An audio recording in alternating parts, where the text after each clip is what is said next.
You may proceed when ready.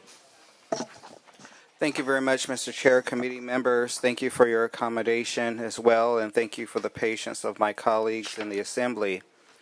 I would like to start by accepting the committee amendments and thank this committee and its staff for working with my office on this vital measure. And when I say working, we were working this one to making sure that we get it right.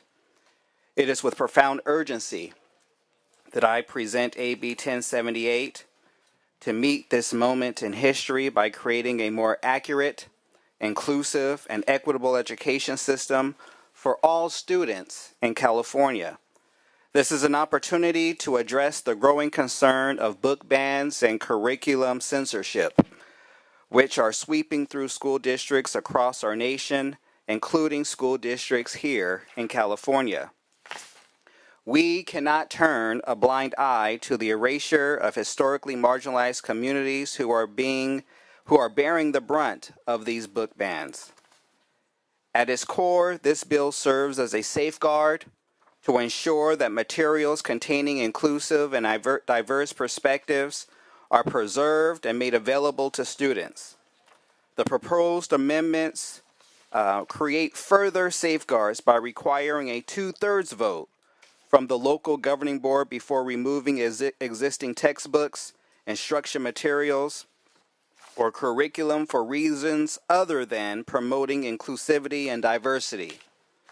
This provision ensures that any decision to remove materials is well considered, thoroughly debated, and supported overwhelmingly. And we note that scheduled or routine updates to textbooks, instructional materials, or curriculum are not impacted by this bill.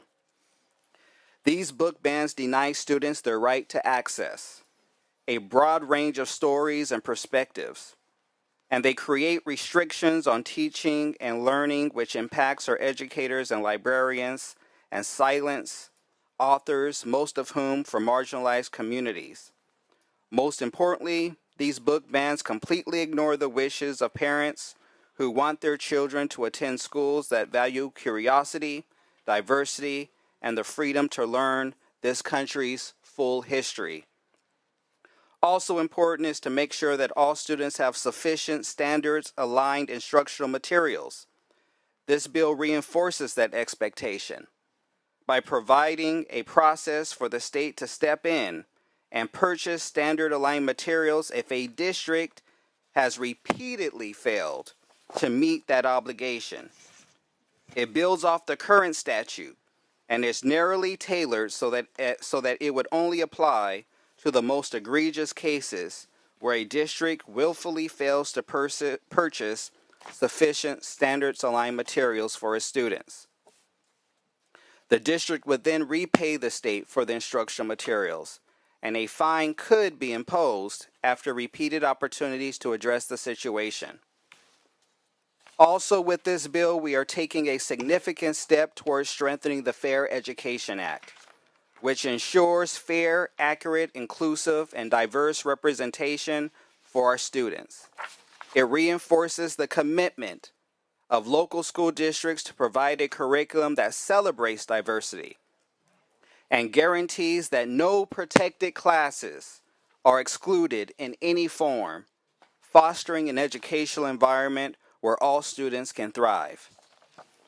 AB 1078 would send a resounding message to all of the concerned parents, educators, and students in California that these bigoted acts of censorship will not be tolerated. This bill will also reaffirm our unwavering dedication to protecting the rights of our students to have access to educational materials that accurately represent the lived reality of the LGBTQ plus community, Black, Indigenous, and other communities of color, and to their ability to have honest discussions about this country's history to ensure an informed and inclusive future.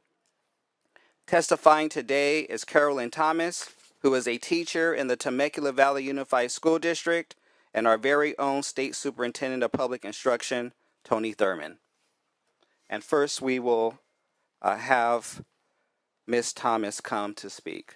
Welcome, Ms. Thomas. Good morning. Good morning. Please proceed.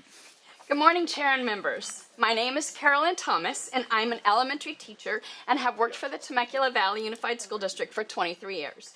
I'm also a mother of 3 TVUSD graduates. As both a parent and an educator who has served on multiple curriculum committees for my district, I've witnessed the consequences of curriculum denial in our community. It is my hope that our story will resonate with you and encourage you to support the passage of AB 1078. After a year-long process of reviewing many viable options, our elementary curriculum committee recommended the adoption of an engaging history textbook published by Teachers Curriculum Institute, or TCI. Our recommended curriculum is state board approved, complies with the Fair Education Act, and is already widely used in private and public schools. We were very mindful of our school board's values and priorities and utilized our local decision-making power to choose curriculum that we felt would be a good fit for our community. We made sure to follow all state laws, administrative regulations, and board policies. In addition, we accommodated the board's request for extended opportunities for parental and community review. But despite all efforts made by district staff, teachers, and parents, 3 members of our school board voted to deny this curriculum. As a partial reason for denial, they stated that LGBTQ+ history should not be addressed in elementary school. They further stated that they were opposed to any mention of Harvey Milk's historical contributions in the supplemental materials of the curriculum. It is important to note that California civil rights history, including the contributions of Milk and other notable figures, were already required instruction within the state for history framework for some grade levels. So parents in our district have become increasingly worried that school boards will begin to strip away their rights for their children to receive a full and inclusive history education. And teachers are concerned that they will now be tasked with either creating their own aligned materials or using very outdated books. And we also find ourselves in the precarious position of determining how to teach the required state standards while simultaneously complying with our employer's decision to restrict us from teaching about the historical contributions of diverse individuals. Our experience underscores the urgency of passing Assembly Bill 1078. With its recent revisions, it provides the correct balance between local decision-making by experienced and educated curriculum specialists at the district level and compliance with state laws. I appreciate you allowing me to speak today to share our recent experiences, and I respectfully urge you to vote in support as well. Thank you, Ms. Thomas. Superintendent Thurmond, welcome.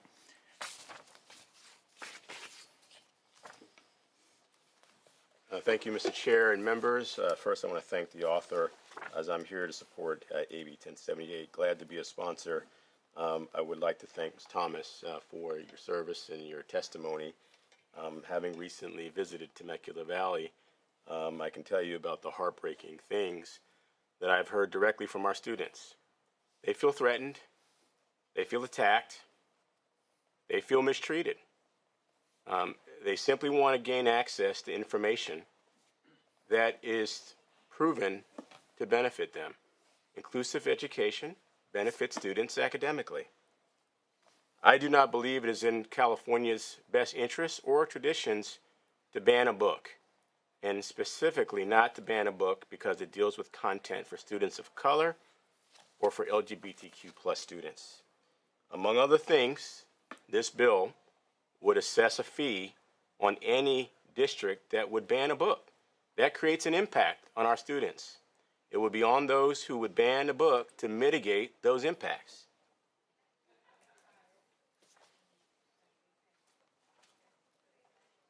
Inclusive education means that students from all backgrounds do better. Our students of color and our LGBTQ+ students should not be threatened for their viewpoints, and they should not have education withheld from them that will benefit them. You're going to hear maybe 1 or 2 people, maybe 1, who will say that they're opposed to this bill because of local control.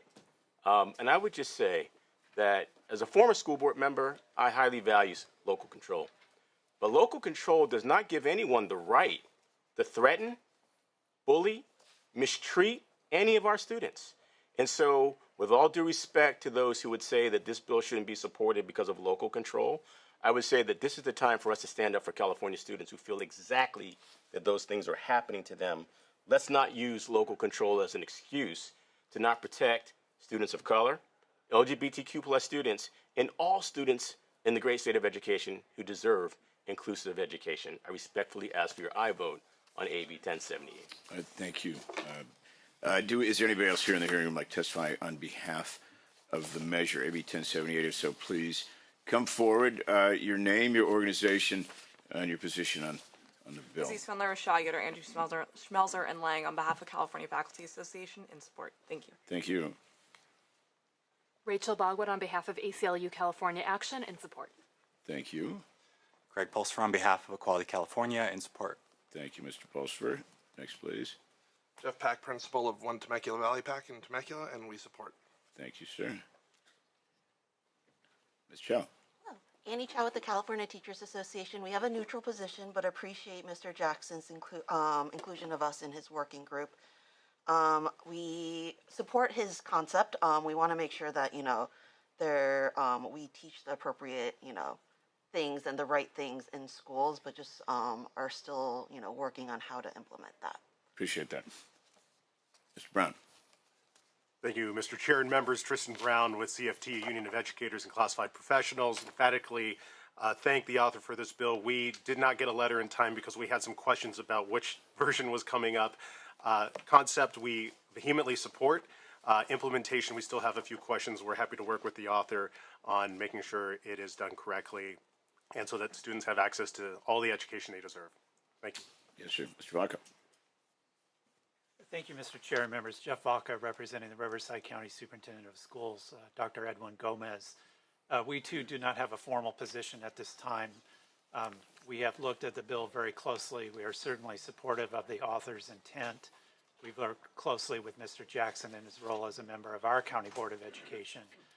We do have some questions about how the provisions pertaining to county superintendents would interact with existing law pertaining to the Williams settlement. We also are concerned about whether the remedies as outlined in the bill would exacerbate or help with the polarization that we're seeing in Riverside County. So we'd like to continue to work with all the various parties on the bill. Appreciate that. Anybody else? Seeing none, let's go to opposition. I understand we have a couple, at least two. We have two primary opposition witnesses. We've got Kasia Williams from the California Parents Union and Jennifer Kennedy or Allie Snyder. Okay, and then CSBA. So welcome. Please proceed. Good morning, members. My name is Kasia Williams, and I'm the Legislative Director for California Parents Union. We are a special interest group of parents, grandparents, teachers, school board members, concerned citizens in California. So today I speak on behalf of our union. And we are in opposition to AB 1078. As you know, this bill will now require California Department of Education to place additional requirements for school boards and county superintendents to follow when approving and removing instructional materials or curriculum. California Parents Union members strongly believe the state should not be policing the types of instructional materials in schools. The legislature has already delegated broad authority to school districts to do what is best for their communities through our California Constitution and Education Code 35160. There are thousands of diverse communities in all different parts of California with demographics and needs. It's the smallest unit of democracy in California. This bill begins the unlawful process of undermining the authority of duly elected school board members for meeting the needs of those diverse school communities. AB 1078 is adding a layer of oversight by the county superintendent over school boards. It is legally inappropriate to have county superintendents micromanage school boards on curriculum. As you know, school board members are elected to serve their constituents. As a union, we strongly believe local school boards should remain their authority to review and remove any instructional materials they deem inappropriate for their students because of the age, content, or language of the material without and state interference. Please vote no or abstain on AB 1078. Thank you so much. Thank you. Next, please. My name is Allie Snyder, independent voter and mother of 2 young sons. I thought Democrats opposed voter suppression, yet AB 1078 nullifies voters, stripping duly elected school boards of the power to effect changes for which they were selected. If this bill passes, we the people will have no power over our taxpayer-funded schools. That power will be transferred to an unelected agency. This book is gay. Currently, in my 13-year-old son's school library will remain a book that has nothing to do with being gay and everything to do with grooming children to make them accessible to adults. Don't believe me? I quote, how to use sex apps. 1, upload a tiny picture of yourself to the app. 2, the app works out your location. 3, the app tells you where the nearest homosexuals are. 4, you then chat to them. 5, because they are near, you can meet with them. End quote. Once they are with the predator who found them online, they'll know exactly how to give a, quote, blowy by popping another dude's peen in your mouth, or indeed popping yours in his. And they'll know, quote, the anus does not have the capacity to stretch the same way a vagina does. This means it's a tight hole. With the right water-based lube, however, it can be hugely enjoyable, end quote. They'll know these things and many more because this book, in my son's school, explains sex acts in explicit detail in language targeted towards kids. California is 50th in the nation for academics, but first in the nation for grooming. If it continues passing bills such as AB 1078, parents will have no choice but to withdraw our children from the education system entirely. Do not disenfranchise parents. Do not sexualize our kids. Vote no on AB 1078. Thank you. And next, and you have, the time was allocated for both of you. I can let you add on very quickly. I was just going to say, if you had any questions legally, this bill, when it was passed the Assembly, all the offensive language was removed, and now it's back, and even worse than before. And I just wanted to invite any questions from the panel if you had on that procedure by which this bill was effectively gutted and amended at the last minute. And just would like to offer some legal perspective if you have any questions. Appreciate that. Thank you. We may come back to you. Any other here opposed to the bill? Mr. Machado, welcome. Thank you, Mr. Chair. Members, good morning. Carlos Machado with California School Board Association. I am, CSBA is opposed to the bill. We respect the intent of the author and the superintendent. However, we do have concerns that go beyond local control, and we're concerned that this creates a troubling precedent going forward.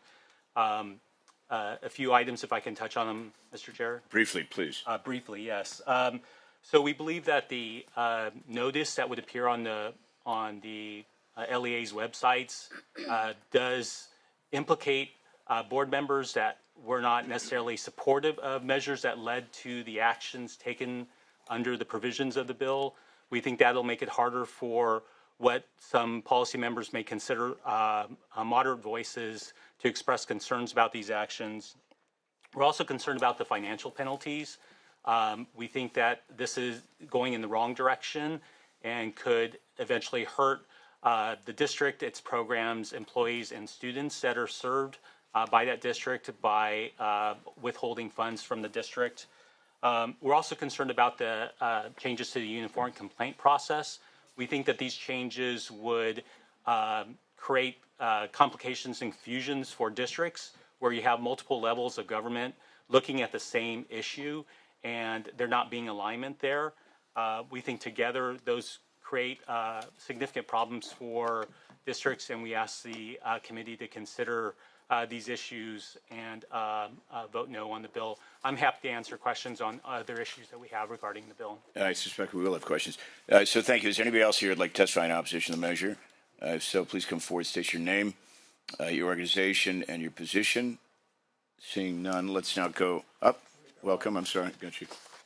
Welcome. I'm Ethan Lee. On behalf of the California Family Council, I oppose this bill. Thank you, Mr. Lee. Anybody else? Now seeing none, let's go to the teleconference line. Ms. Moderator, if you could please query the line for anybody who'd like to testify in support of or in opposition to AB 1078. Thank you. Ladies and gentlemen, as you stated, if you're in support or opposition to AB 1078, please press 1 followed by 0 at this time, 1 followed by 0. And let's go to line 22. Yes, my name is Linda Musser. I'm calling from Placer County, California. I'm calling in regards to all the parents in Placer County and everywhere in California. I believe this bill undermines the authority of elected local school board members and finds it very I appreciate that. You were opposed to it. Thank you very much. Next, please. Line 32, you are open. Hi, good morning. Erin Friday, licensed attorney, our duty. I oppose this bill. Thank you. Next, please. Please go ahead, line 46. On behalf of thousands of parents, I oppose the bill AB 1078. Thank you. Thank you. Next, please. You are open, line 61. I'm calling in support of ACA 5. I'm sorry, we're hearing the Culver City Democratic Club. Yeah, we're hearing testimony at AB 1078. Next, please. We'll go to line 60. You are open. Hi, my name is Carrie Prentice. I'm the founder of California Rise Up, and I oppose this bill. Thank you. Thank you. Next, please. Line 35, please go ahead. My name is Jackie Gardner, she, they. I'm a middle school science teacher at North Mountain Middle School in San Jacinto, California, Riverside County, and I am calling in high support of this bill. Thank you. Next. Line 66, you are open. Good morning. This is Sarah Lillis, Executive Director for Teach Plus California. I'm calling with strong support of AB 1078. Thank you. Next, please. Line 41, please go ahead. David Bullock from the organization Local Curation is Not Banning or Bullying, in opposition. Thank you. Thank you. Next, please. Line 71, you are open. Corinne Whitlow with Take a Stand Plus in strong opposition. Thank you. Please go ahead. Line 48. Thank you, Mr. Chairman. Tom Sheehy on behalf of PERC Advocacy in opposition to AB 1078. Thank you. Next, please. Please go ahead. Line 70. Penny Harrington from San Diego County in strong opposition. Thank you. Next, please. You are open. Line 53. Line 53. Joe Laura, Los Angeles County, independent, oppose. Thank you. Next, please. Please go ahead. Line 38. Elaine Dufresne, Santa Cruz County. I oppose AB 1078. Thank you. Next, please. Line 44, you are open. Hi, my name is Chris, and I am a longtime Democrat and a parent and an educator, and I oppose 1078. Thank you. Thank you. Next, please. Please go ahead. Line 49. Denise Herring on behalf of the California, Hawaii, and NAACP in strong support of AB 1078. Thank you. Next, please. Line 45, please go ahead. Good morning. My name is Cassandra Gomez, mother of 4, residing in Stanislaus County, and I oppose AB 1078. Thank you. Next, please. Your line is open. 13. Hello, I'm a concerned parent, a California voter, and I strongly oppose AB 1078. Thank you. Next, please. Line 65, you are open. Hi, my name is Vanessa Santos. I'm from Stanislaus County, and I oppose AB 1078. Thank you. Next, please. Please go ahead. Line 17. Yes, my name is Renee Carter. I'm from Temecula, California, and I emphatically oppose the bill AB 1078. Thank you. Next, please. Please go ahead. Line 40. Hello, my name is Steve Campos. I'm speaking as an individual. I'm a 25-year public education teacher, a recently elected trustee, and have been involved in union leadership for the past 10 years. I oppose AB 1078 because it completely undermines the local control of their community. We were elected by our constituents to Thank serve you. their needs. We have noted your opposition. Next, please. And we'll go to line 58. Please go ahead. Line 58, would you like to express? Yes, hi. My name is Stephanie Grito from Long Beach. I am a public school teacher in LA County and a parent of two, and I strongly oppose this bill. Thank you. Next, please. Line 62, you are open. Hi, my name is Tanya Vera, a member of a CPU, and I strongly oppose to AB 1078. Thank you. Next, please. Line 68, please go ahead. Yes, this is Wade Major from Malibu, where we have fought for 13 hard, long years to have our own school district, which would be undermined by this strongest possible opposition. Thank you. Next, please. Let's go to line 56. Hello, thank you. My name is Mary Weller. I'm a citizen of San Diego County, and I strongly oppose this bill on behalf of many members. Thank you. Next, please. Please go ahead, line 28. My name is Sandy Ramirez-Roy, and I am calling to oppose AB 1078, and I represent a large parent group in our district. Thank you. Thank you. Next, please. Line 57, please go ahead. Hi, this is Kara in Riverside County. I'm a parent of two, a public school teacher of 25 years in Temecula, and I strongly oppose AB 1078. Thank you. Next, please. Your line is open, line 21. Karen England, President of Capital Resource Institute. We oppose the attempt to ban school boards and hijacking local authority. Thank you. Next, please. Please go ahead, line 22. Yes, my name is Jane. I oppose this bill. Please vote no.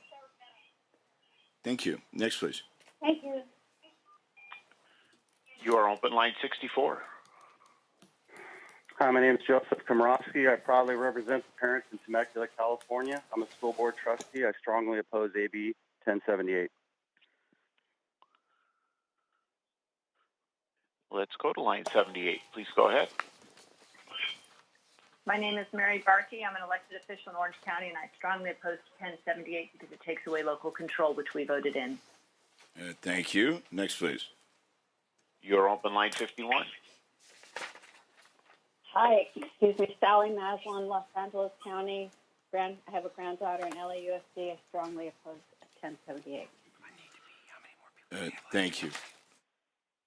Line 84, you are open. Hi, my name is Joni Griep. I am from Stanislaus County. I'm a mother, I'm a registered nurse, and I'm a locally elected school board trustee, and I adamantly oppose this bill. Thank you. Next, please. Mr. Chair, we'll give a quick final reminder, 1 followed by 0 if you're in support or opposition to AB 1078. Please go ahead, line 69. Stephanie Dagry. I am a mother, a grandmother, a licensed registered pediatric nurse, and I am a representative for California Nurses United and Take a Stand Stanislaus, and we oppose this bill. Thank you. Thank you. Next, please. You are open, line 85.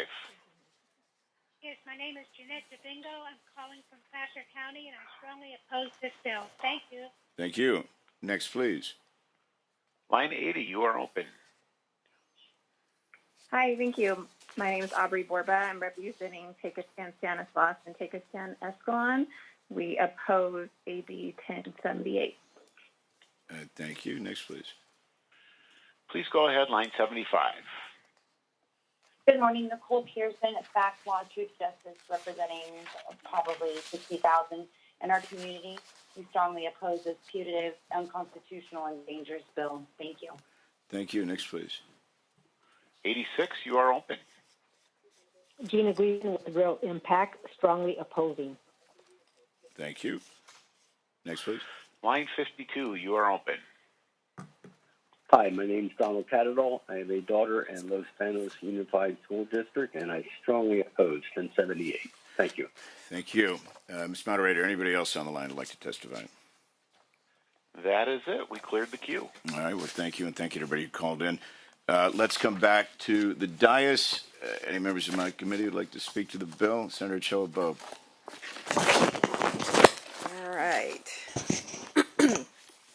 So, thank you for bringing this bill forward. It has definitely brought up a lot of discussion amongst various groups, of various concerns.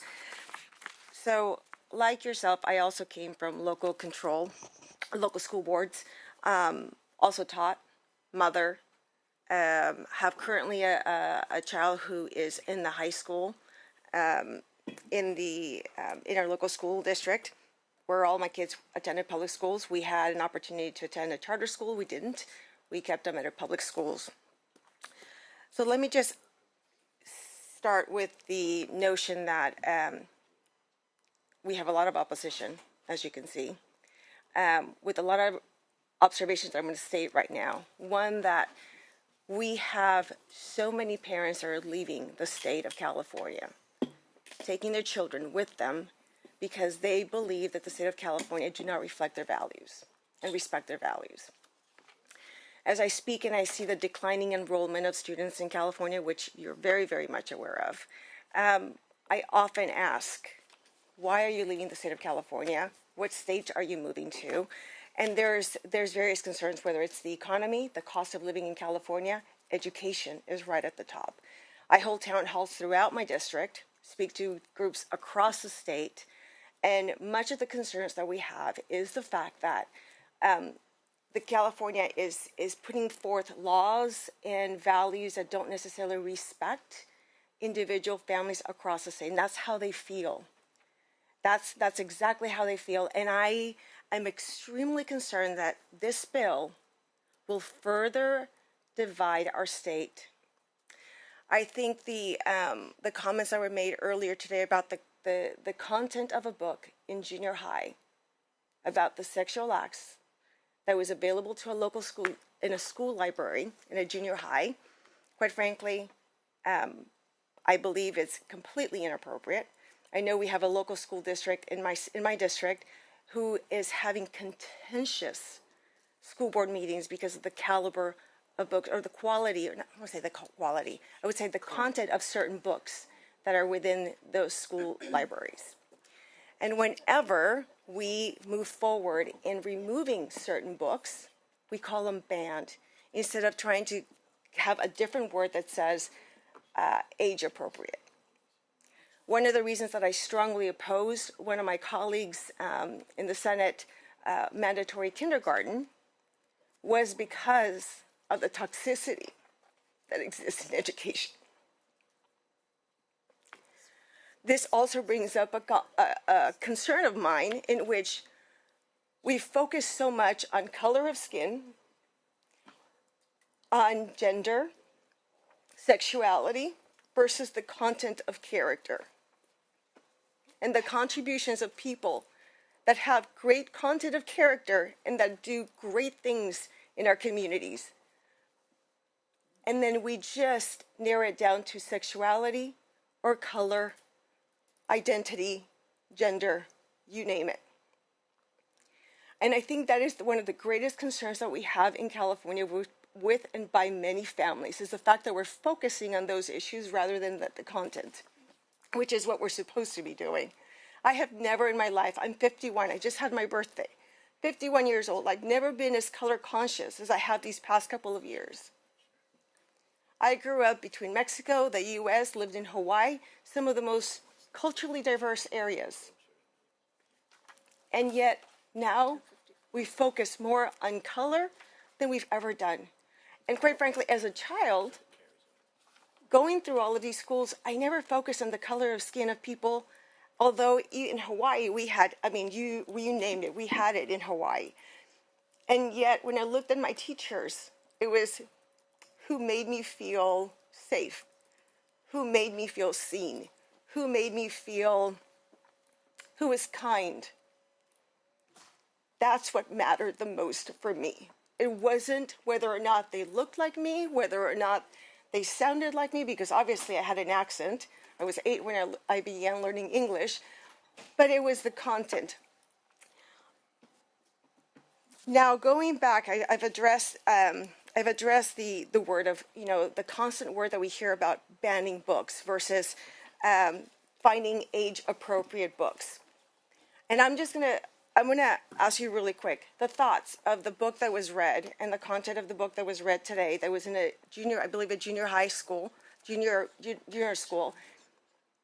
Would you find that appropriate to be in a junior library? I would say first, Senator, and thank you very much for your comments. I'm a social worker also, so I know the importance of the maturity and the growth of the brain and what things are appropriate depending on the development of the child. And so I would agree that we must always look out to making sure that all books are age appropriate. No doubt about that. The issue, if it's based, number one, I have to read the book. So based on what you heard today, which was read from the book in a junior middle school. I can't comment on something that I haven't read myself. But I would agree that it's important to make sure that all materials are age appropriate, depending on the cycle of a child's brain development. But I would also say is that that's not what this bill is about.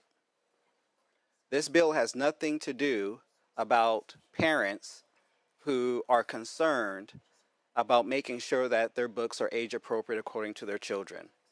This bill is not about that. This bill is about denying books because they have Harvey Milk in it, and offering a reason for banning the book by calling him a pedophile. So I would ask all of you, do you think Harvey Milk is a pedophile? I'm right? so glad. So let me finish my words here. And let me just say, I will chair this committee, so let's keep the discussion to the bill. And then I would also say that this bill is directly for those districts who have denied material because they said that there's elements of CRT, critical race theory, in it. This bill is for those other boards throughout this country and in the state of California who have denied books, or yes, they have banned books because they had Rosa Parks and Martin Luther King in it.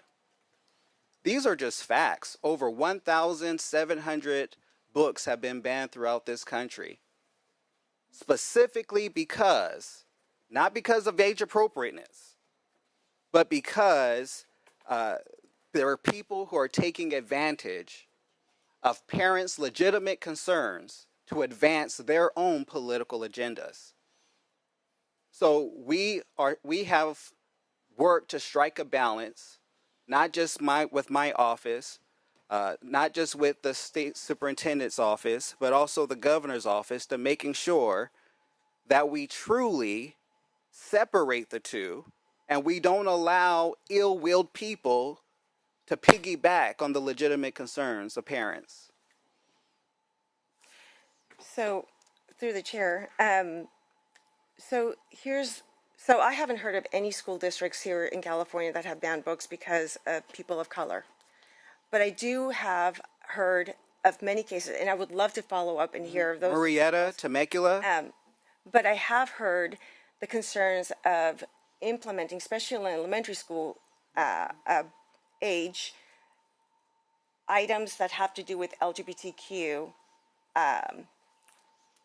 space or topic or subject matter. Mm-hmm. That is of concern for people who have children in elementary school, and even people who have actually children who have outgrown the elementary school, meaning that that is not a subject that they feel that their child should be learning.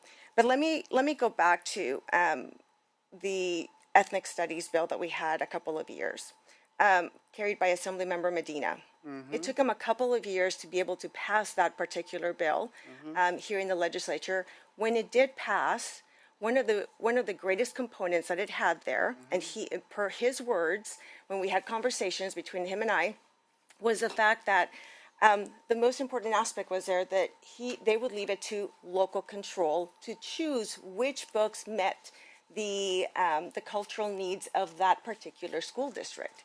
So the school districts know their demographics, know which books need to be would meet the needs, so that the children in those school districts can actually be represented in those books. So those was one of the most important components of that, leaving it to local school districts, implying or conveying the notion that local control is incredibly important.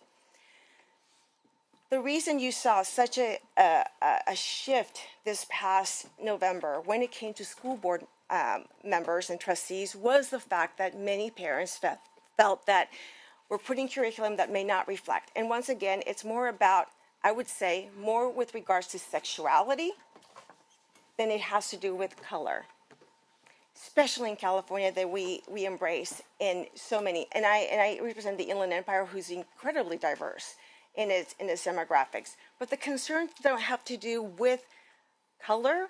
It has to do with the fact that we're bringing this topic of sexuality within our schools. And I understand that certain school districts may have a need to talk more about sexuality at a younger age than other school districts. And this is where it becomes so important for local school district board members to decide with parents, with teachers, what material best fits the needs of that particular school district.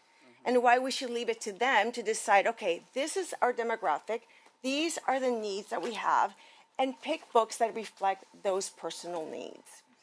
The state of California as a whole, we direct curriculum, which here we've decided that we're not going to be dictating curriculum, right? We're going to let the process go forward through the school or the state school of education instead of the legislatively.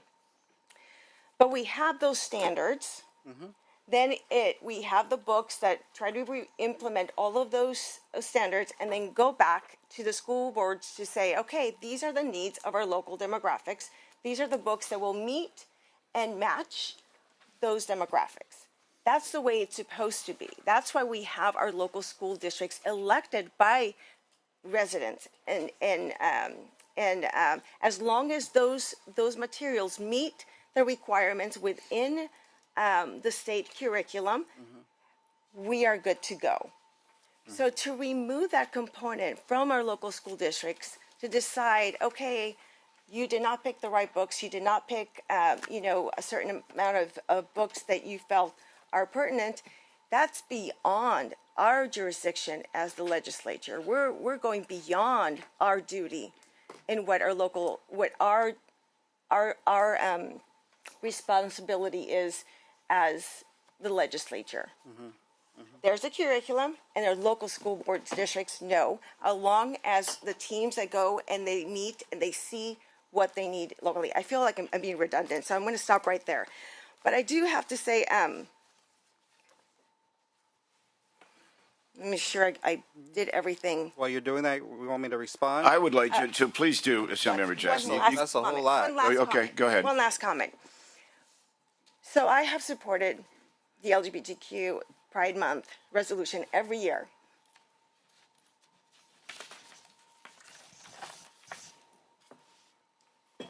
Because I know kids, family members, I know the struggles that they have. I really do.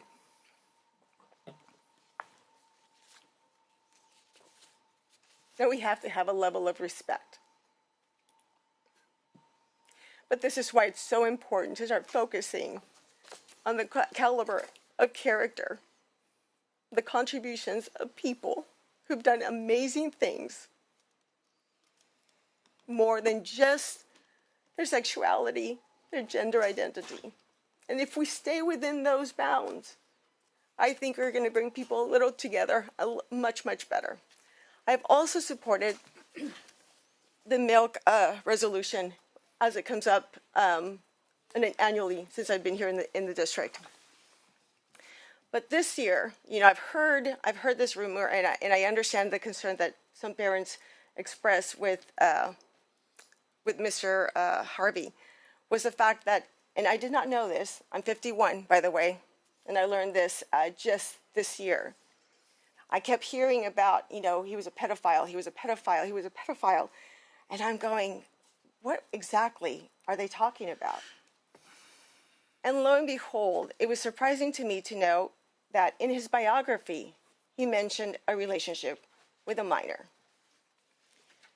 That, of course, then made me think about why we have so many concerns by a lot of parents in acknowledging or including him in books.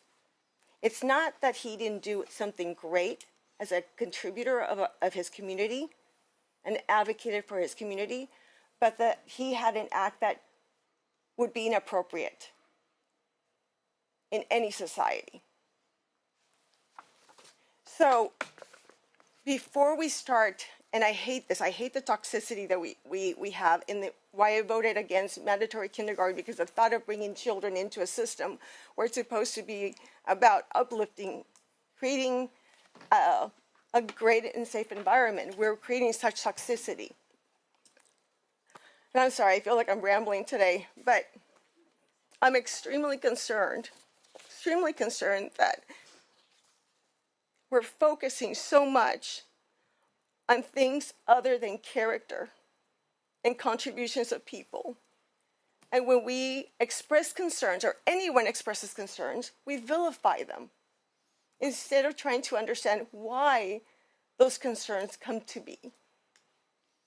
And I just want to encourage, as we move forward, that we don't vilify people, but we try to understand where they're coming from. It is the only way we're going to create the world we want to see, that our children are inheriting. Thank you. Thank you very much, Senator. Always enjoy our debates. I think that, number one, I think people have not read the accurate version of this bill, because we do not get rid of local control for school boards. As a matter of fact, we maintain that the decision making is at the school board level. There was a version that had, the original version had the State Board of Education being the one that will approve or deny a school board's decision. That was taken out. It was replaced by a appeal to the County Board of Education, and that was taken out. That's not in this bill. There's nothing that says that a school board does not make the decision at all. So I just want to make sure that everyone is clear on that. I would say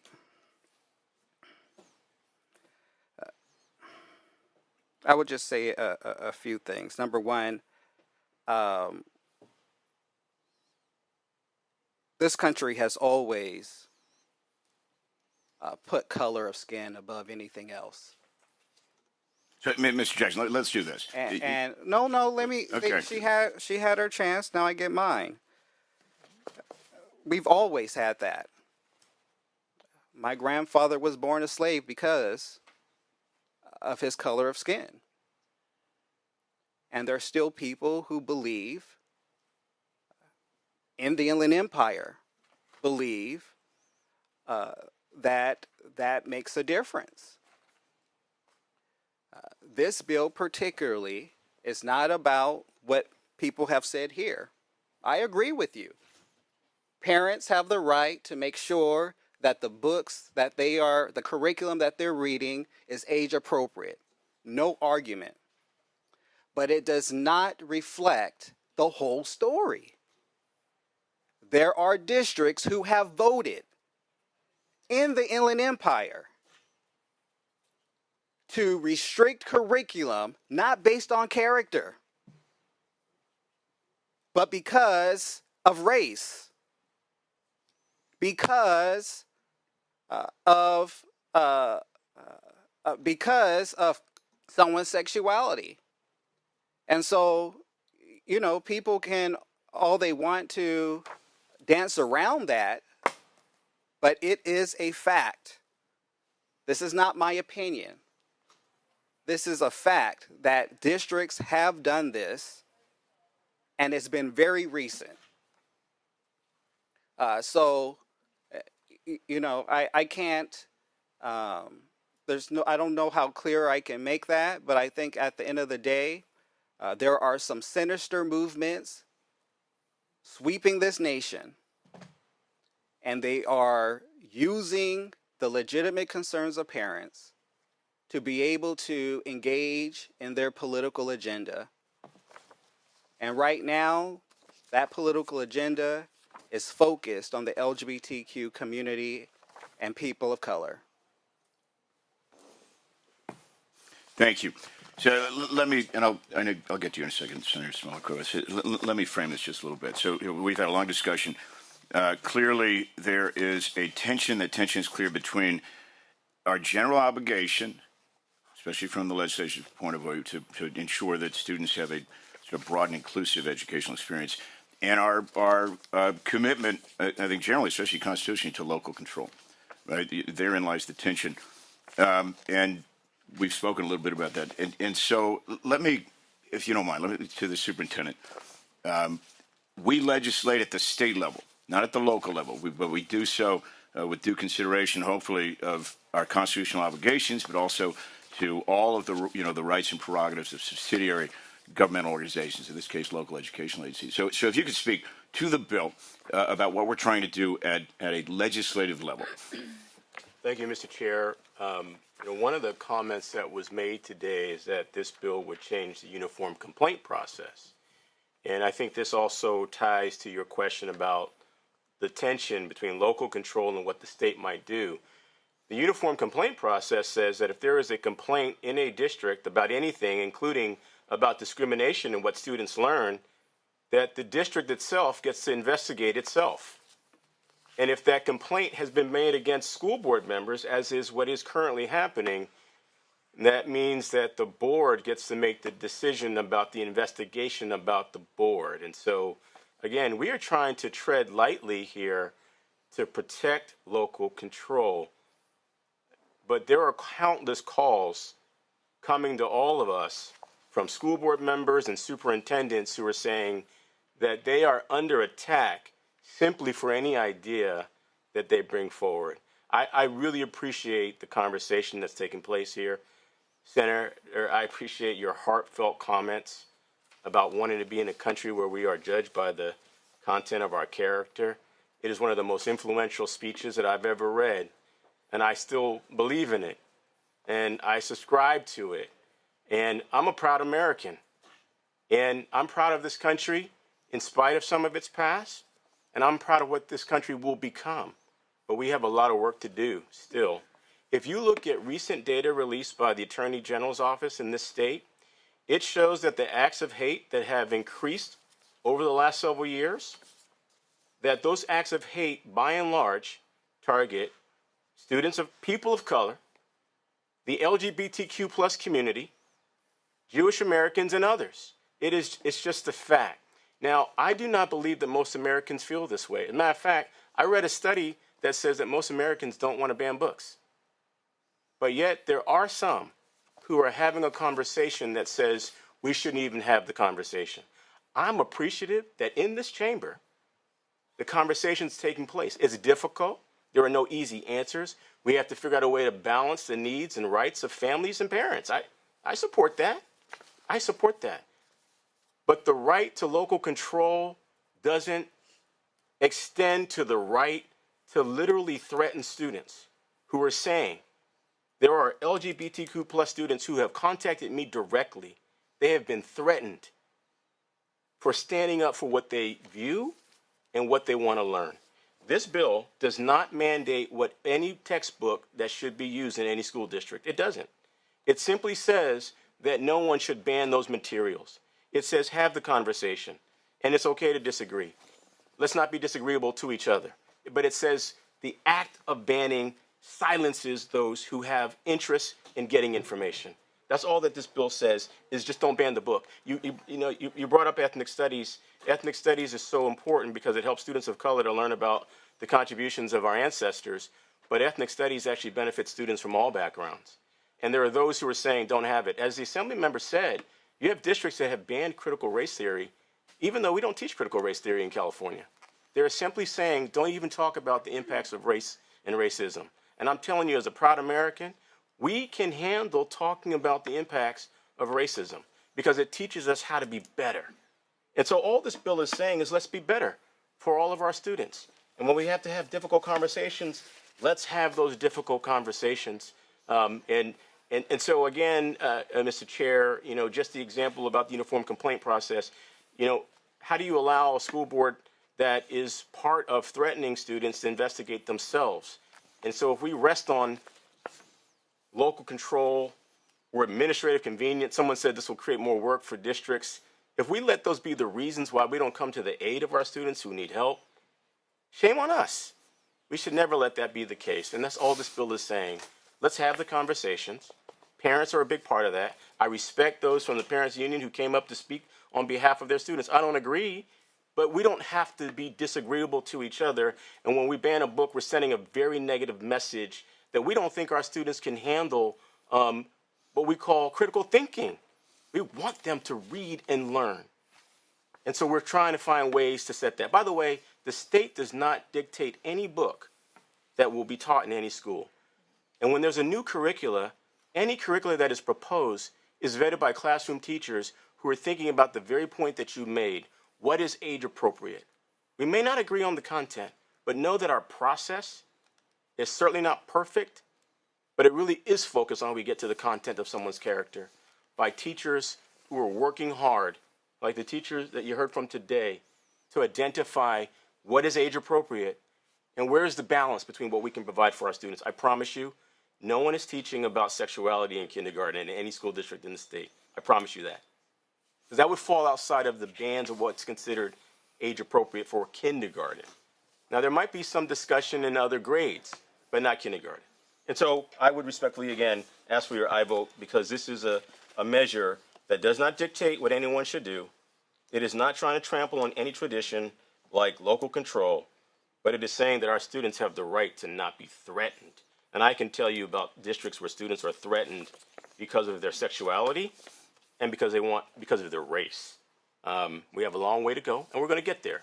This is a step that will help us to move there. Again, I respectfully urge your aye vote for AB. I appreciate it, and we're going to get to my colleague in a second. One last thing. I mean, you talked, you referred to CRT in sort of the broader rubric of what this bill is about, what it's not about.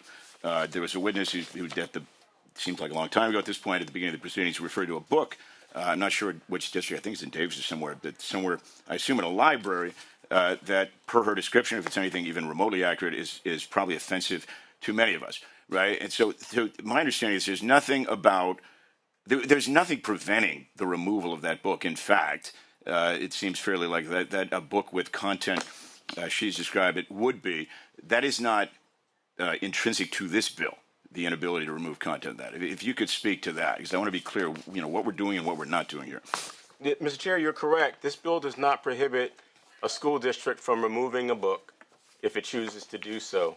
All it says is that if the school district and the board is removing a book in order to act in some discriminatory way, that there can be consequences to that district because there are consequences to the students.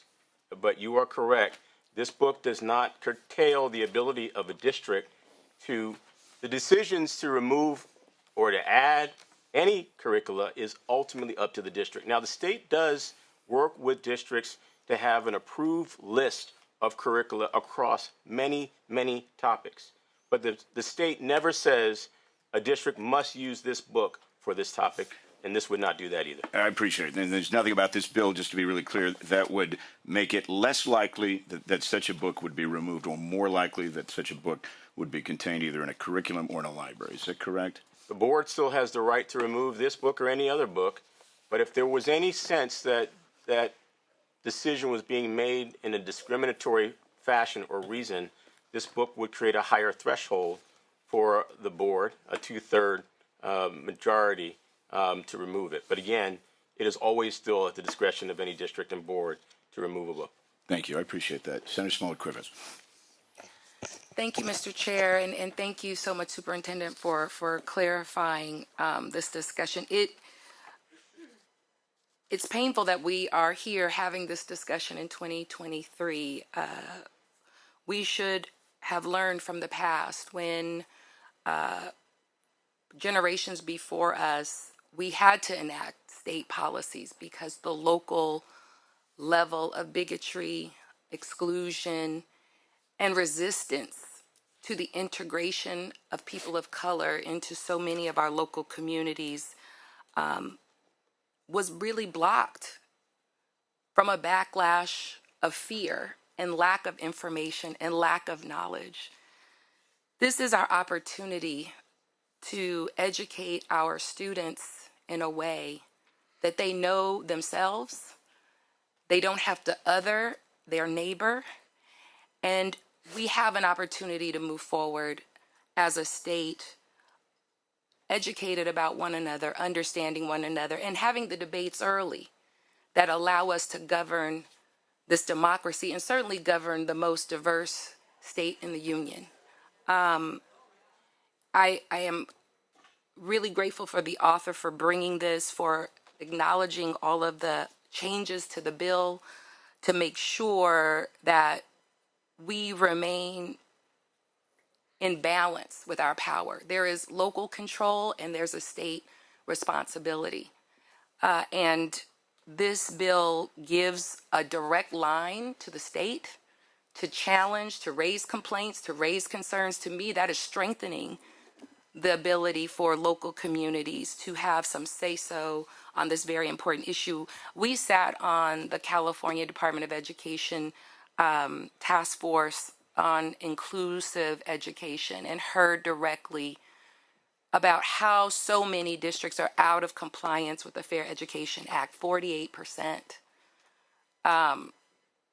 When we have 48% of school districts already not in compliance in terms of creating access to fair and equitable education tools that allow them to understand themselves and their neighbors so that we can have a populace that can govern, we're in trouble. And I think this bill goes a long way for California to lead in this space, to lead in how does a vastly diverse state create a populace that can govern together, that can build together, that can understand one another. And to my senator's point, not other and vilify the other. I think we've learned enough from that history. Certainly, Mr. Assemblyman Jackson talked about his family's experience. You know, I'm the first free person in my family. My mother could not choose what high school she could go to because of segregation. So many ways, many of us are first generation in our own country. We should learn from those lessons. And the first is that knowledge is power. And this debate is an example of how we learn through a process of interrogation and conversation, in the process of hearing one another and having the tools and information to wage these discussions. Banning stops that. It stops our ability to learn and to govern. And this is critical to our democracy. It's certainly critical to the future of California and the future of this state. I am happy to move this bill forward to a vote when it is time and when it's right. I think that we have to learn from the past, but we also have to learn from what's happening in other states where some radical elements are wanting to deny the history. They are wanting to rob their children and our children of what scholarship and coming out of the higher education system as a faculty member at UCLA, when we prevent our children from having the opportunity to learn, it robs all of us. It robs us of a critical learning opportunity, and it robs our state of having leaders who really understands the issues in a very deep way that allow us to make the decisions that we need to make to move forward. So I hear the arguments. I was listening as I was coming from another meeting, and I hear those parents' concerns. Let's have the debate. Let's have it. Let's have the discussion. No one is saying that we shouldn't. Let's have it. But let's have it on the merits of why this book should be considered or not considered, but not to ban outright. And I think that's what we are discussing today. I think that makes our education system stronger. I think it makes our democracy stronger. And it also says that this is the new majority. We are the new majority, and we're going to do this differently. We're going to do this in a way where we can have these debates. We don't have to hide. We don't have to act in fear to exclude an other, but that we can do this differently and take on the debate and make the decisions that we need to make, empowered by information and by the conviction of our character and our knowledge of the issue. So I appreciate the debate. This is 2023. This is the 21st century. We shouldn't be having debates of the 1950s and relitigating those. Let's move forward. And I think this is a forward-looking policy that ensures that our state continues to progress in the direction that we need to. So I'm making the motion to move this to a vote. Appreciate that. When the time is when the time's appropriate. Appreciate that. I have one more question I'd like to call on Mr. Machado from CSBA, if you don't mind. To the extent that we are talking about a bill that is right there in the middle of that space between kind of state values, local control. Local control, as I've noted, is important to me, and I think clearly to many of the folks who called in. You represent school boards. My question for you is, I know you've worked with the author. Is this an inherent conflict? Is this an irreconcilable conflict with respect to this bill, or is there, do you think, a basis where we can find a solution that recognizes sort of the responsibilities and prerogatives of your members versus what I think what the author is trying to do? I appreciate the question, Mr. Chair, and I think that there is, if we had more time to kind of have that discussion, especially under the purview of the skillful support that we could receive from the committee and its staff to find a middle ground that respects local control and that also leans on accountability that locally elected board members have to members in their communities. What undermines that to some extent, I mentioned earlier in the comments that I made, is that this is one example is what some people are calling the shaming provision in the bill is by requiring the notice to appear that lists the names of board members, irregardless of how they voted on that measure that led to the actions that the bill requires be taken against those boards. That creates I think, an unintended consequences, and it is an example of how these bills kind of cut both ways, where minority voices are kind of lumped into other voices that are on the board. So I think by finding those, and we've already kind of internally at CSBA have been brainstorming ideas that could allow us to enhance that accountability so that we could achieve the goals that we respect, that the author and the superintendent are trying to achieve with this policy. We think that the approach that they've taken with the changes to, as I mentioned earlier, to the uniform complaint process, that notice on school board websites, there might be other ways to more effectively try to achieve the goals that they've set out. I appreciate that. So, Superintendent, as you noted, you were a member of a school board, and I know you to be a thoughtful, kind of collaborative sponsor. You were, prior to that, a very thoughtful, collaborative author. Mr. Jackson, I know you to be a thoughtful person. So, do we have your commitment to continue working with CSBA to try and find solutions, even, presuming this bill passes today as it moves forward? I will say, as chair, I will reserve the right to bring this back if either you won't commit or we can't achieve that progress. Go ahead. Mr. Chair, members, absolutely. We are committed to working with CSBA and others. I reached out to CSBA directly on this matter because I'm hearing from school board members. I'm hearing from their members who are saying, please help me. Sadly, just in the last 3 weeks, there has been violence at school board meetings simply over a discussion about whether or not to hang a pride flag. People were arrested, people were injured, and there were threats being made to school board members and to students and to superintendents. Some of them are retiring immediately because of the level of intensity in the threats. I'd ask that you vote for this today. We are absolutely committed to continuing the conversation with CSBA and others beyond today. Thank you. And so, again, I will say, so I think it was Mr. Vaca who pointed out, polarization is a real problem, right? Again, let's be clear on what we're doing and what we're not doing. So we are legislating, among other things, a school district's right to change, the books as part of their curriculum.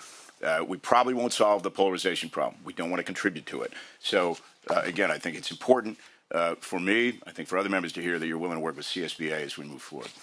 Oh, absolutely, Mr. Chair. Matter of fact, we have engaged in the most inclusive process for such a complicated bill. We actually have routine meetings with all the education stakeholders via Zoom together to talk about each version of the bill. And we will be doing the same on this version of the bill as well. So a very inclusive process, and I think it's a process that we can all be proud of. Okay, well, thank you. And so I know I have two more questions, Senator Cortese and then Senator Wilk. Thank you, Mr. Chair. I appreciate your encouragement to keep working on this. I identify greatly with Senator Smallwood-Cuevas in terms of, why can't we get this done by 2023 on the one hand. On the other hand, these are oftentimes very fact-specific, challenging issues and for local school boards to deal with as well. And I was telling the superintendent in my overall, including my 8 years on the East Side High School Board, which had 22,000 students at the time, one of my top three most contentious hearings at any level of government was when an issue came forward to ban a piece of classic American literature because some parents didn't want racial slurs read openly and out loud, which is what was happening in some classrooms. And there are ways to deal with this in terms of local control and best practices. And I would encourage CSBA, to go to your local chapters and ask them what they've already done in terms of dealing with these issues instead of trying to reinvent the wheel here, because there are ways without changing this bill, as a matter of fact, I think for local school boards to have opt-in, opt-out provisions and other ways to deal with sensitive material where parents, the guardians of those children, want them to be sort of excluded from a particular piece of curriculum or a particular exercise around a piece of curriculum. That's not the business of this bill or what the committee's taking up right now. And I just think, that if we're going to hear so much about local control, go do the local control. That's the way I would say it. I just want to make clear, and I promise you, Chair, I just had one question here, and I do. I came in here reading the bill, and the analysis is basically saying, look, we're taking a pretty firm stand on anybody trying to ban a book that just because it's being inclusive or because it's acknowledging the diversity of society. On the other hand, if the material is so bad from the standpoint of a local school board, outside of inclusivity and diversity, like some of the examples we heard here today, having something to do with content that the school board doesn't think is age appropriate or doesn't want to force children to opt into, if you will, then a 2/3 vote takes care of that on a school board. Am I reading it right? Because it seems to me that's a pretty extraordinary local control given the First Amendment of the Constitution of the United States, which would otherwise, want to protect the content of material. But do I have it right? That's all I want to know before I vote. Yes, Senator, and you are right that it's my understanding that the way the state handles curricula across the board, that there are always options and exceptions for individuals who have a concern, and districts make decisions about what curricula, and it's just, your colleague, Senator Smallwood-Cuevas said, why do we even need legislation to do this? And, we have two bills that have passed in this legislature to simply guarantee that students who identify as Native American can wear tribal regalia at a graduation. These students are being pulled out of graduation lines and being told that they can't wear this stuff. At the same time that there are people who are mocking and imitating and stereotyping Native American people in the state. And so unfortunately, this bill does need to have some parameters for those who act with discriminatory intent. But as you point out, the board has the right to make decisions about curricula as long as it's not being discriminatory. Right. Thank you. And I think the bill does a very good job with recognizing both and that discriminatory practices should not be allowed in terms of banning material that would otherwise go to the diversity and, to use the bill's words, the diversity and the inclusiveness of our society and what we aspire to. On the other hand, I see nothing here that prohibits the school boards represented by CSBA from doing what they need to do in all other cases. So I think it's a good bill. And thank you, Mr. Chair. I appreciate it. Senator Wilk. Thank you, Mr. Chair.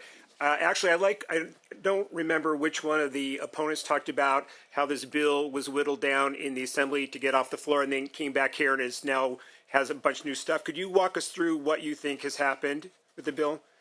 Mr. Superintendent, if she can come up here, that'd be great. I want to hear from her. I thought you were saying. No, her. No, this is for the lawyer. I can tell you what I think happened. But you're good. We can do that. Well, if you want to comment afterwards, I'm fine with that. I'm trying to get educated. This has actually been very interesting discussion this morning. Thank you, Senator. Thank you so much for the opportunity. My name is Jennifer Kennedy. I'm an attorney in Los Angeles County and a member of Our Duty, which is a parent group safeguarding children, nonpartisan, non-religious. I can tell you all, I'd be happy to tell you what happened, what we understood with this bill was before, as Assemblymember Jackson mentioned, before it was going to talk about what the board was supposed to do, what the school boards were supposed to do. And that language was offensive, and that was requested to be taken out. And that language was taken out. And new stuff has gotten in. And what it's now telling the boards is, go ahead and do what you want, y'all, but we're going to stalk you. We're going to defund you. We're going to come in and spend money to buy the curriculum we want to buy. And we're going to allow parents to dox you and humiliate you, and we are going to exhibit this kind of big brother overlord over the school boards. That's what this new bill says. That is what's going to happen. Now, interestingly, what I'm hearing from these questions is, are we talking about the same bill? Because I'm now hearing this element of racism, like somehow this is addressing racism and banning books. We're not talking about banning. We're talking about restricting access to obscene material. We're creating correct material for the correct ages of children. That's what we want to do. Another question I'm hearing is, well, what can parents do about it? You know what parents can do about it? They can elect school board members who do not allow obscene material in their schools. And when they do, those school board members are going to get rid of material they find obscene and inappropriate at certain age levels. But what this bill is designed to do is to come down and micromanage those new school board members, to come down and make sure that the material that the state wants to see in schools, which is the inclusive LGBTQ agenda. Let's not fool ourselves that we're talking about race here. We're not. We're talking about the invasive LGBT agenda that is being pushed throughout our state in every possible type of legislation. And what this bill is doing, the irony is thick, you all. After celebrating our freedom from government tyranny yesterday, we're talking about codifying government tyranny. We are talking about the state becoming Big Brother, becoming the great, really. All right, Get it? Okay. Stick on the bill, and then Thank you. Dr. Jackson, obviously, give you an opportunity. What I would like to say is what we are doing is, you're exactly right, Senator, that earlier we saw a direction to the board, to school boards, that came out. But now what we see is overarching control by defunding, choosing new curricula, and allowing the changes to the uniform complaint process, which will allow students to, not students, the public to continue to harass and harass and harass. All of these changes are antithetical to local control. This is state control of curriculum. Right, thank you. Before the either one. Before the superintendent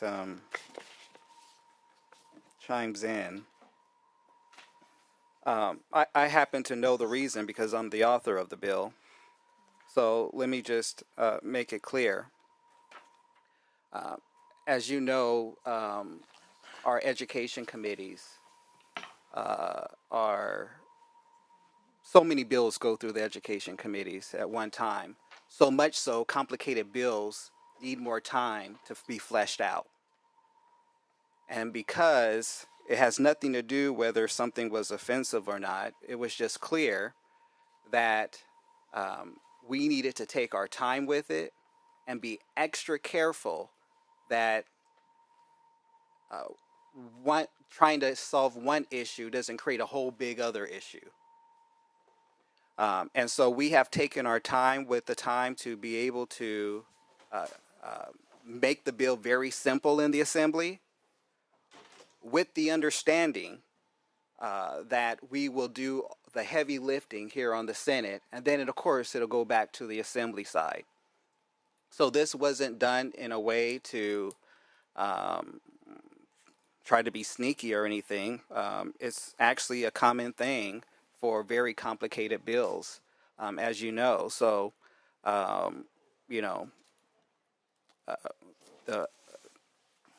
this bill is so complicated that, of course, we just needed the extra time to making sure that we get it right. And, of course, it's still not done. We still need to make sure that we continue to fine-tune it, and more than happy to continue to do so. Thank you to the Assembly member. Thank you to the chair. Senator, thank you for your question. You'd asked about how this bill came to be amended, and with all due respect to the previous speaker, there was a lot of editorializing about Big Brother and other stuff and about defunding, and none of that is in this bill. None of that. I can tell you that this bill has been properly amended in the Senate. I would tell you that the timing in which my office began working with the Assembly member's office is as the bill came to the Senate. And we all know that if someone had done something in this bill that somehow went counter to the first House where it originated, that the chair of that committee would have hauled it back to the Assembly Education Committee, and has not done that because this is not a gut and amend. But sometimes new amendments get added as the issue evolves. And I can tell you that at the time that I had the good fortune to have a conversation with the author, I also had a conversation with a bunch of students who told me they felt directly threatened and mistreated. And it came to many of us that the opportunity to create some ways to address those impacts is to create a system where it says if you harm students, there's a financial cost that you will pay to help mitigate that harm. And it is at that point that we had the good fortune to meet and talk with the author about whether or not the bill could include some new amendments. There's nothing that has occurred that is outside of the process that these houses respect. And to be clear, that is true. Where you had these been so-called jailbreak amendments, they would have been pulled back. I would not have heard it. The amendments that were taken were more about the mechanics, as I understand it, than about either the intent or the substantive provisions of the bill. So, Mr. Chair, could I just mention, too, one thing that the previous speaker mentioned, that there's no place for parents to have voice. And I just want to remind everyone, parents always have a voice. Every curricula committee at the district has teachers and parents to give input on what goes into any material that might be used. I also want to remind every single school in every district has a school site committee that any parent can be a part of for any programming. And there's always the LCAP process, where we invite families to be a part of the conversation. And so I just want to just reiterate and respond to the claim that there's no place for parent voice. There is direct place for parent voice, especially on the curriculum committee at every district that's making a decision about what material to provide. I appreciate that. I believe we have covered this I'm not fairly. done. You're not done. No, I'm not done. Go ahead. I'm going to make a couple of comments, and then I think I only have one question. And this one comment seems like a little off topic, but I don't think it is, because I think the ultimate local control is parents. And twice in the time I've been in the Senate, we had a bill from Mike Morrell, we had a bill from Senator Daly that would require local education agencies to post on their website the six curriculum for those grades. I thought that was a great idea because one, parents have a right to know, and then two, I'm old, but I still remember PTA, particularly in elementary school, and how rumors start. And I thought this is a great way for everybody to get educated and weigh in, and it was defeated twice in this committee. So local control, parents are the ultimate local control. You talk about banning books. I don't know what books have been banned, and you said you can't make a comment on a book because you haven't read it. So you're asking us to make big changes to the law on books that we haven't read. And my thing is, I think Senator Ochoa Bogh hit it right, the nail on the head. It's about age appropriateness, not book banning. The left, a lot of times, they hijack language and then use it to try to bully people by saying book banning. Maybe there has been some book bans. Don't know about it. Would love to see it and weigh in, because I believe in intellectual curiosity. But I think it really is about age appropriate. And that's why we have local control. We had a passage there out of What is Gay.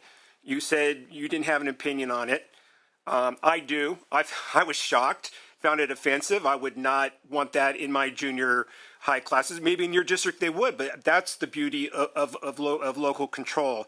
And I just think, again, this is, again, we're consolidating all the power in Sacramento that's going to be in the hands of a few political elites, and we're taking local decision making out of the process. Does it happen? Is it going to happen on this bill? No, but it's a step. I've been here 11 years now. I'm watching this happening, and I think it's frightening. So anyway, I'm not going to be able to support your bill today, obviously, but I do have one question, because they said there's only going to be any kind of consequences if it's deemed discriminatory. Who makes that decision that it's discriminatory? Because like that, the book we just talked about, I found that offensive. You didn't find it offensive. So if it's a value, yeah, just go ahead. Yeah, I didn't say whether I found it offensive or not. I just simply didn't read the book, so I'm not going to comment on things that I don't know things for a fact. But I would say that number one, the FAIR Act, which this body has created, protects people in protected classes.